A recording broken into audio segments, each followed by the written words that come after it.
Sekarang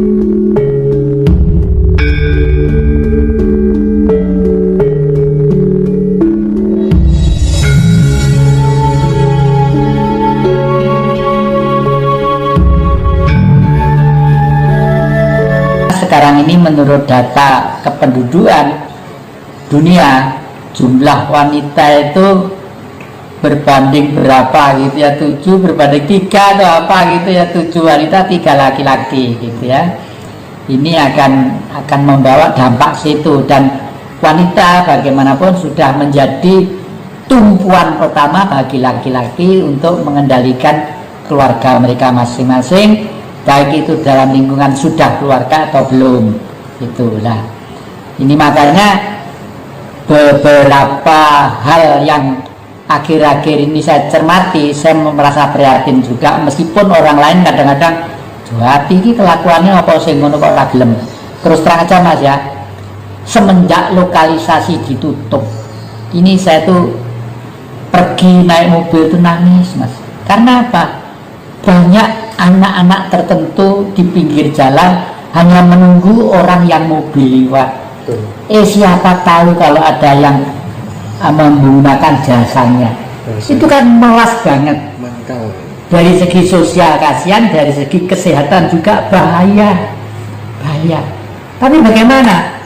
Saya sudah terlanjur menulis di dalam buku ini, kita harus melampaui zaman yang namanya sakit terhimpit sampai ke langit. Oleh karena itu, ayolah kembali ke dalam jari sendiri, yaitu sebagaimana Sang Buddha menata pribadinya, lalu hiduplah dengan semesta alam yang akrab. Dan ini sudah dilaksanakan di era Mojopahit dengan simbol Siwa Buddha yang pusaka Mojopahit saya simpen dengan baik, ada di sebelah sana itu. Siwa Buddha. Siwa itu angkasa, Buddha itu manusia yang sudah diberi kekuasaan hidup di bumi supaya menggali jati dirinya ke dalam, sehingga paham bahwa fungsinya itu adalah terwujudan Sang Maha Kuasa, bahwa sinar sudah diberikan pada otaknya. Beradablah, hiduplah yang serasi, selaras dan seimbang dengan budaya-budaya yang lain. Cintailah binatang-binatang, cintailah apa saja dan semua saja. Hukumnya adalah cinta kasih. Amerika blok barat misalnya, karena sudah menganut ideologi yang namanya kapitalisme. Kapitalis itu backgroundnya adalah liberal, kebebasan manusia diberi kebebasan yang sebebas-bebasnya. Oleh karena itu di sana diberi hak untuk melaksanakan, untuk bagi orang yang sekaya-kayanya. Teorinya memang benar, tapi teori itu lupa bahwa orang yang mengabdi kepada material sekaya-kaya akhirnya akan menjadi binatang. Lalu tega ekspansi, menjajah ke sana, menjajah kemari, dan lain sebagainya. Demikian juga komunisme. Komunisme itu semula dari kata komune, artinya himpunan. Di Cina penduduknya sudah 1,3 miliar. Itu logis saja kalau dihimpun dengan kekerasan dan ketegasan. Kalau enggak ya waduh, nggak bisa membayangkan saya. Tapi karena butuh persaingan, lama-lama membentuk militer. Kapitalis membentuk militer, sana membentuk militer. Mesti membuat rudal, membuat senjata, membuat meriam dan sebagainya, dua-duanya. Targetnya apa? Menyelesaikan masalah hanya satu, dengan apa?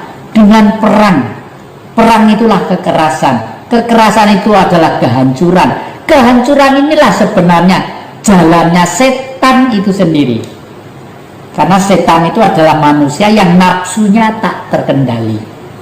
Nah, buku satu kontainer, buku kitab suci satu kontainer, dan buku ilmu politik satu kontainer, saya ringkes hanya jadi 1 lembar. Yang salut terhadap buku saya 1 lembar itu duta besar Rusia yang datang sendiri ke sini. Ya ini teori yang saya cari, bilang begitu. Wanita waktu itu duta besarnya datang ke rumah ini ya. Saya merasa ya syukurlah Bu, kalau memang begitu, memang tugas kita adalah melanjutkan cita-cita Bung Karno. Tidak ada Rusia, tidak ada Cina, tidak ada Indonesia, tidak ada Amerika Negro dan sebagainya. Yang adalah umat manusia yang harus hidup bersama, keseimbangan, keserasian, dan saling bantu membantu. Pak Hasyim Muzadi almarhum tahu ya? Ya, Buku tahu. Bahkan yang nyetak almarhum Pak Hasyim Muzadi tentang jagat merenovasi diri itu. Yang pertanyaan terakhir, ketika saya Muslim Islam ya kan, terus kemudian saya menghormati tokoh-tokoh Islam yang berpikir apa ya, dia tidak eksklusif ya, mau merangkul agama apa saja. Di sana ada almarhum Cak Nur Kholis Majid, ada Cak Nun, ada Gus Mus, ada Gus Dur, tokoh pluralisme yang dibangga-banggakan Republik ini. Nasihat yang tentang pluralisme, tentang keberagaman, termasuk berkepercayaan dan beragama bagaimana? Ya, saya sarankan apapun agamanya memang harus menurut tokoh-tokoh agama sebelumnya, itu harus ya, karena yang namanya tokoh itu disebut tokoh mesti ada catatan-catatan bagi generasi penerusnya yang patut untuk ditiru ya. Tapi bicara masalah pluralisme itu saya cenderung untuk berpikir ke tahun 3000 nanti itu. Eranya sekarang adalah era digitalisasi. Sekarang rekening di bank dan lain sebagainya itu sudah boleh dikata sistem duit langsung ngitung begini pakai lidah, apalagi gitu sudah terus ketinggalan zaman gitu loh ya. Kenapa? Ada apa era tahun 3000? Ada era digitalisasi. Oleh karena itu sekarang ini orang hidup sudah tidak mengenal ruang dan waktu. Pluralisasi adalah kondisi objektif. Ini kalau kita anggap satu gejala ngeri peti kita juga bisa, tapi kalau dianggap sebagai modal dasar juga bisa. Kalau saya ini saya anggap modal dasar, karena kalau dianggap ini nyerimpeti kita, pasti ada primordialisme agama dalam tanda petik sentris tadi itu. Primordialisme. Nah, karena kalau sudah agama dalam tanda petik sentris itu tidak bisa bersaing dalam dunia global. Karena dunia global sudah itu teori politik pelaksanaan sekian ribu tahun yang lalu, relevansinya harus ada zaman yang akan datang. Oleh karena itu saya mengarah kepada yang muda-muda untuk paham tentang Tuhan itu teorinya apa. Agak aneh ini, sentral titik aktivitas minus. Titik itu apa? Titik Tuhan. Loh, titik itu Tuhan. Lah, Tuhan itu apa? Tuhan itu yang ngarang manusia. Pada waktu manusia sadar bahwa kita hidup, kita bisa sakit, kita bisa ini, bisa susah, kita bisa senang, lalu kita bisa menderita, baru manusia membuat istilah yang namanya Tuhan. Kalau diurai dengan bahasa Jawa, Tuhu Ono, sebenarnya ada. Jadi yang mengarang kata Tuhan itu manusia. Manusia, nggak mungkin kerbau ngarang Tuhan, sapi ngarang Tuhan. Jadi bisa dibilang yang membuat, yang mengadakan kata Tuhan itu ya manusia. Manusia, ya. Kalau Tuhan tidak butuh perciptaan, tidak butuh ini, ya. Sang Maha Kuasa tidak butuh itu, ya. Allah itu suruskan alam lah. Tuhan itu cahaya yang diberikan kepada semuanya, kepada kursi ini, kepada kamera sampean.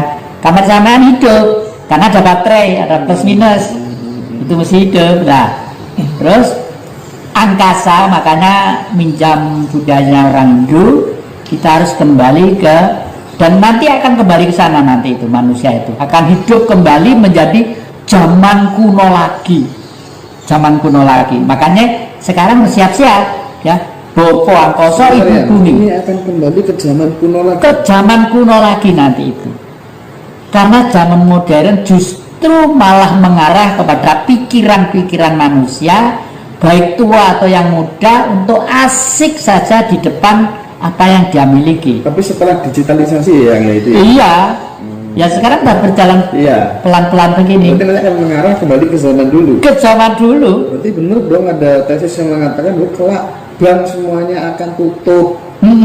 Nah, itu kan saya pernah dengar tuh, Cak Non mengatakan begitu. Kelak semua bank akan tutup, gitu kan? Berarti harus siap-siap ya. Iya, harus siap-siap itu ya.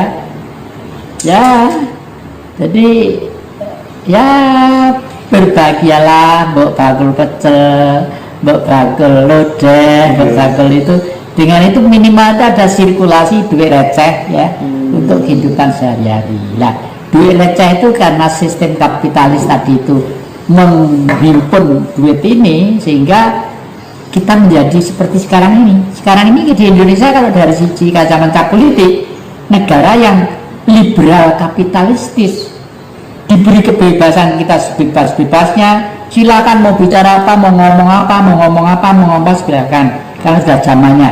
Tapi kebebasan ini di dalam kapitalistis, yang bisa ngomong kuat, pengaruh yang punya duit, yang enggak ya ndelosor di rumah. Ya untung corona datang, sehingga bisa menengok kembali ke belakang, menggali ke dalam supaya sadar. Pembersihan sedang terjadi ya dalam buku itu ya. Oke lah ya, terima kasih banyak atas waktunya. Mudah-mudahan panjenengan diparingi sehat selalu ya. Seger waras selamat, terus menjadi bapak yang bagi kita semuanya untuk menginspirasi teman-teman. Terima kasih juga yang terakhir kepada Facebooker, khususnya yang keranjingan ngaji Roso. Saya termasuk keranjingan loh, enggak situs saya aja yang buka, karena didatangi Mas Indra itu orang-orang bijak semua. Saya rajin membaca dan mengikuti. Kalau ada kekurangan, kesalahan